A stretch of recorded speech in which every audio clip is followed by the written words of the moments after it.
मैं ना आज आपसे एक क्वेश्चन पूछता हूँ। मान लेते हैं कि करके आपको सिर्फ हिंदी लैंग्वेज आती है और अचानक से आपसे कोई इंग्लिश, रशियन या फ्रेंच में बात करना स्टार्ट कर दे, तो क्या आपको कुछ समझ में आएगा?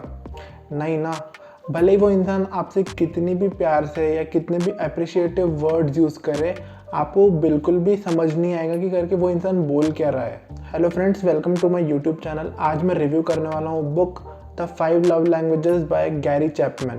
तो जैसे कि मैंने वीडियो के स्टार्ट में आपको बताया था कि करके जिस हिसाब से हम एज इंसान एक दूसरे से बातचीत करते हैं, तो हमको एक दूसरे की लैंग्वेज को समझना बहुत ज़्यादा ज़रूरी है, तभी वो कम्युनिकेशन एक्चुअली में हो पाएगा। अगर मेरे को आप जो बोल रहे हो वो चीज़ समझ में नहीं आएगी, तो हम कभी भी अच्छे से कम्युनिकेट कर ही नहीं पाएंगे। वैसे ही रोमांटिक कपल्स या मैरिड कपल्स के बीच में भी लव लैंग्वेज होती है, जो कि हो सकता है कि करके हर इंडिविजुअल के लव लैंग्वेज अलग अलग हो।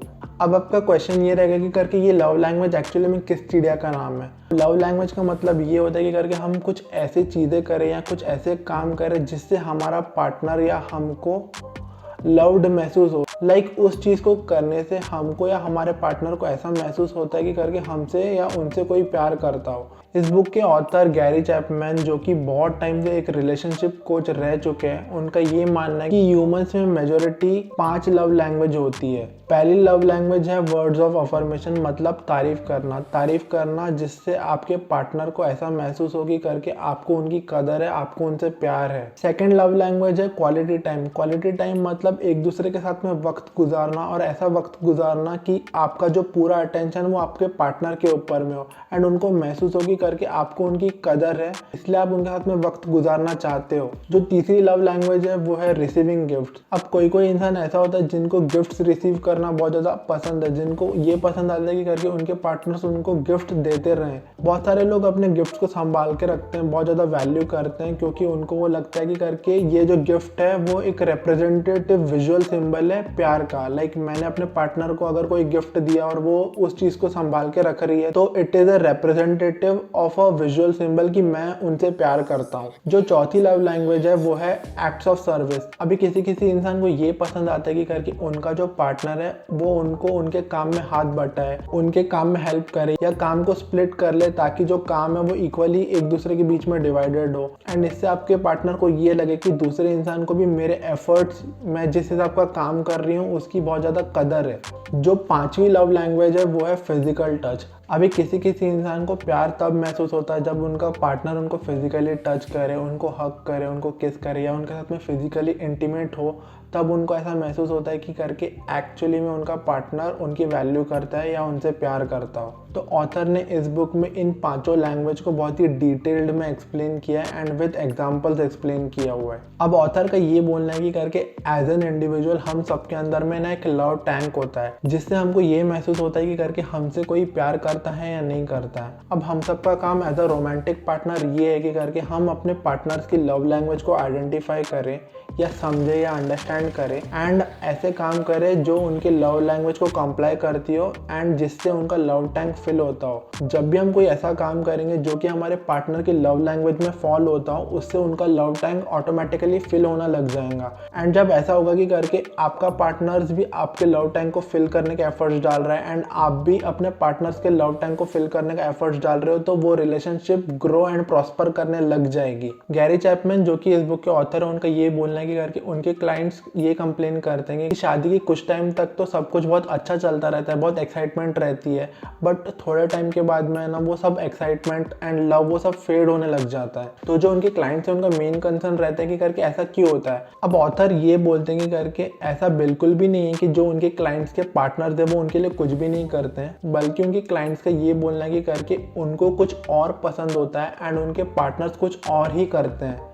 उनकी लव लैंग्वेज कुछ और है एंड उनके पार्टनर्स हैं वो कुछ और ही लव लैंग्वेज को कंप्लाई करने की कोशिश करते हैं। अगर मैं इसका एग्जांपल दूं तो मान लेते हैं कि करके आपकी पार्टनर की जो लव लैंग्वेज है वो है कि आप उनके साथ में क्वालिटी टाइम स्पेंड करो, तब उनको लव्ड फील होगा, पर आप है ना उनको कंटिन्यूसली गिफ्ट दिए जा रहे हो, तो ऐसे गिफ्ट देने से उनका लव टैंक कभी भी फिल नहीं होगा एंड उनको वो सेंस ऑफ इम्पोर्टेंस फील नहीं होगी या उनको एक सेंस ऑफ लव फील नहीं होगा कि आप उनसे प्यार करते हो। दूसरा एग्जांपल ये हो सकता है कि करके मान लो कि आपके जो पार्टनर है उनकी जो लव लैंग्वेज है वो है फिजिकल टच, यानी कि वो फिजिकली सेंसिटिव है, उनको उस चीज़ से प्यार महसूस होता है। तो आप भले कितनी भी ज़्यादा उनकी तारीफ कर लो, उनका लव टैंक कभी भी फिल नहीं होने वाला क्योंकि उनकी वो लव लैंग्वेज है ही नहीं। बट आप कोशिश क्या कर रहे हो कि करके आप उनकी तारीफ करके उनको सेंस ऑफ इम्पोर्टेंस फील करवा सको, बट ऐसा नहीं होगा क्योंकि उनकी लव लैंग्वेज कुछ और ही है। तो ऑथर का बोलना यही है कि करके जब भी हम किसी भी रिलेशनशिप में जा रहे हैं ना, तो हमारा प्राइमरी एम उस रिलेशनशिप में जाने के बाद में ये होना चाहिए कि करके हम कैसे ना कैसे करके अपने पार्टनर की लव लैंग्वेज को आइडेंटिफाई कर ले एंड अच्छे तरीके से समझ ले, ताकि हम है ना उनका लव टैंक फिल करने में उनकी हेल्प कर सकें। एंड जब तक सामने वाले इंसान को ऐसा फील नहीं होगा ना कि करके उनका लव टैंक भर रहा है, वो कभी भी आपके सामने वल्नरेबल नहीं हो पाएगा, उसको हमेशा आपसे ट्रस्ट इश्यूज रहेंगे एंड वो रिलेशनशिप कभी भी बहुत अच्छे तरीके से ग्रो हो ही नहीं पाएंगी।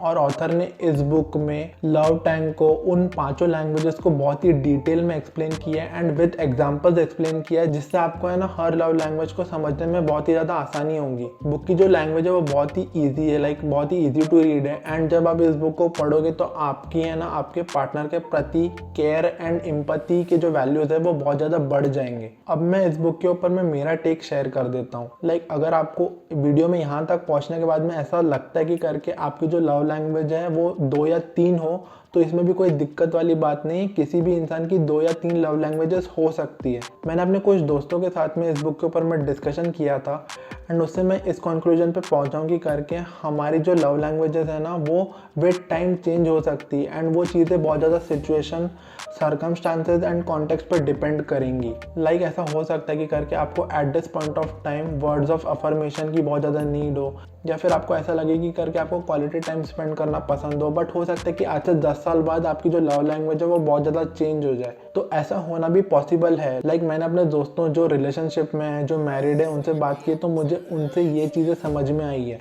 और दूसरी इंपॉर्टेंट बात जिसके ऊपर में हमको बहुत ज़्यादा फोकस करना चाहिए वो ये है कि करके हम डीप डाउन सबके सब मेल्स फीमेल्स हम सब है तो इंसान ही ना, एंड हमारे अंदर में कुछ ना कुछ डिज़ायर्स एंड एक्सपेक्टेशंस हैं ही। और हमारा जो ह्यूमन नेचर है उसका डार्क साइड ये है कि करके हमको वो सब चीज़ें चाहिए होती है जो हमारे पास में नहीं है एंड हमको उन सब चीज़ों की वैल्यू बिल्कुल भी नहीं होती है जो हमारे पास में है। लाइक अगर आपका पार्टनर आपकी बहुत ज़्यादा तारीफ़ करता होगा ना, तो आपकी लव लैंग्वेज कभी भी वर्ड्स ऑफ अफर्मेशन हो ही नहीं सकती, क्योंकि आपको कंटिन्यूसली वर्ड्स ऑफ अफर्मेशन या आपको तारीफ़ें मिल रही है, तो आपकी लव लैंग्वेज कुछ और दूसरी होगी। या फिर ऐसा हो सकता है कि करके आपका पार्टनर आपके काम में हाथ बटाए और वो शुरुआत से ऐसा करता आ रहा हो, तो आपकी लव लैंग्वेज कभी भी एक्ट ऑफ सर्विस नहीं हो सकती, क्योंकि वो अबंडेंटली आपके पास में अवेलेबल है।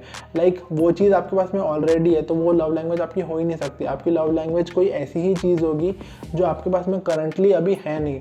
और ये बहुत ही dark side of human nature है एंड ये चीज़ मेरे को तब समझ में आई जब मैं अपने कुछ दोस्तों से बात कर रहा था एंड उनका भी जो पर्सपेक्टिव था वो इस चीज़ के ऊपर में यही था कि करके उनके पास में जो चीज़ नहीं है वो अगर उनका पार्टनर उनको ला के दे तो ही उनको वो लव्ड फील होता है। तो अगर हम ह्यूमन नेचर के पर्सपेक्टिव से सोचें तो हमको हमेशा उस चीज़ के ऊपर में फोकस करना चाहिए जो हमारे पार्टनर के पास में रेडिली अवेलेबल नहीं है।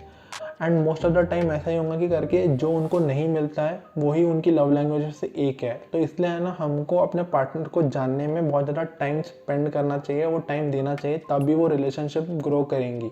And as it goes without saying कि करके जो लोग रिलेशनशिप में जिनकी अभी भी शादी हुई है या जिनकी शादी को थोड़ा बहुत टाइम भी हो गया, वो इस बुक को बिल्कुल चेकआउट कर सकते हैं।